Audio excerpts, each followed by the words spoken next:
So yun guys, good afternoon. So please ko lang po kayo guys sa aming itik or baby tinatawag mga idol. So let's go, pasok tayo dito. Yeah. Yan po mga idol yung baby natin or itik na pinabuto sa sa manok. So yan po mga idol, yung ating itik or tinatawag na baby mga idol. So yan po mga idol is binili ko po yung itlog tapos pinalitan ko ng sa manok mga idol. So may nakita akong dito yung manok namin na naglulumlum na tinatawag dito sa amin sa lugar.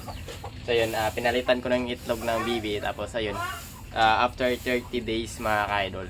So yun, naging itik na at tumabas na sila. Ayan, bubudan natin mga idol. So yun pala yung bubod na to mga idol is ano to? Ano yan dyan? First grower? Booster. Booster pala mga idol. Booster to mga idol. So yan. Kain yan sila mamaya. So meron pa pala akong puti na kulay. Ito. Ibang kulay oh. Yan ah. Madik men. Mayroon pang Akang.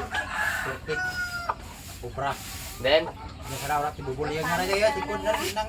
kaya? Pero puro dito na. Palit na kon. Mapalit biyag na rin.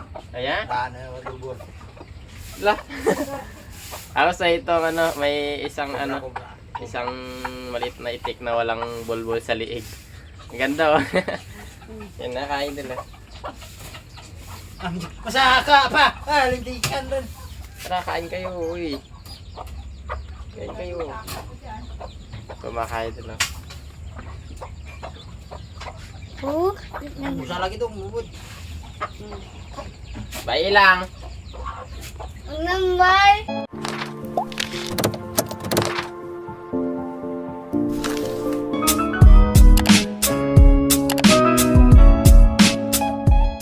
Yan po mga idol, so ilalagay namin siya sa tubig para lalangin sila dito eh.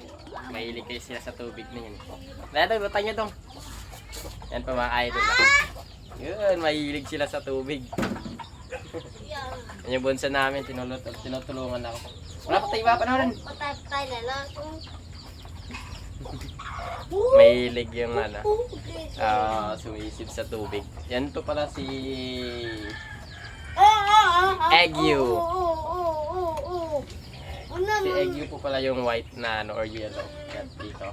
Siya yung pinakaiba, yung kulay. Si Egyu Pernalod. So, batay ba? Ano pa daw? Dami alpakan ma.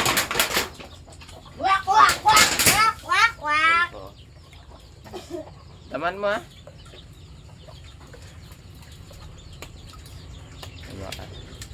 Nilagay yung bunso namin sa tubig. Wak wak wak. Wala mo tayo pa rin. Hanap. Atoy. Kaya yung bake namin oh. Dami ha. Mabait naman yung nanay ng manok. Nangoy.